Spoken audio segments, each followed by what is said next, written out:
ചേട്ടാ അടിക്കാത്ത ലോട്ടറി ഉണ്ടോ? എന്തിനാ? എന്റെ ഒരു ഫ്രണ്ടിന് കൊടുക്കാൻ. അടിക്കണതല്ലേ കൊടുക്കാനുള്ളത്. അതെങ്ങാനും അടിച്ചവൻ ലക്ഷപ്രഭു ആയാ പിന്നെ ഞാൻ ജീവിച്ചിരുന്നിട്ട് കാര്യമുണ്ടാ? Happy returns of the day. എടാ ഹാപ്പി റിട്ടേൺസ്. ഓ അങ്ങനെയും പറയൂ. എന്റെ ഗിഫ്റ്റ് എവിടെ? നമ്മൾ തമ്മിലുള്ള ഫ്രണ്ട്ഷിപ്പിന് നീട്ട വിലയാണ് ഒരു ഗിഫ്റ്റ്. അത്രേ ഉള്ളല്ലടാ നമ്മൾ തമ്മില്. സോറിയടാ, ഞാൻ വെറുതെ പറഞ്ഞതാ. സാരമില്ലടാ, പോട്ടെ. നിന്റെ ചെലവപ്പോഴാ?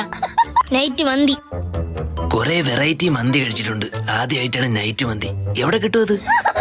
എടാ പൊട്ടാ, നൈറ്റ് പോവാന്ന്. അവളെനിക്ക് എന്ത് ഗിഫ്റ്റ് ആയിരിക്കും തരുന്നത്? ആര്? എന്റെ നക്ഷത്രം. ഈ നട്ടുച്ചയ്ക്ക് വിഷ്ണുവിനെ കൂടെ വിളിക്കാം മന്തി എടുക്കുമ്പോ. ആ ചുണ്ടിന്റെ കളർ കണ്ടിട്ടുണ്ടോ? ടാറൊരിക്കൽ ഒഴിച്ച പോലെയാണ്. ആ ബേഡിക്കറ കാണണം ചുണ്ടില്ല. വിഷ്ണുവിന്റെ ചുണ്ടല്ലേ? ഞാൻ എന്റെ മുന്താസിന്റെ കാര്യം പറഞ്ഞത്. ഷാജഹാൻ കേക്കണ്ട, നിന്റെ നെഞ്ചത്തങ്ങേര് താജ്മഹൽ പണിയും.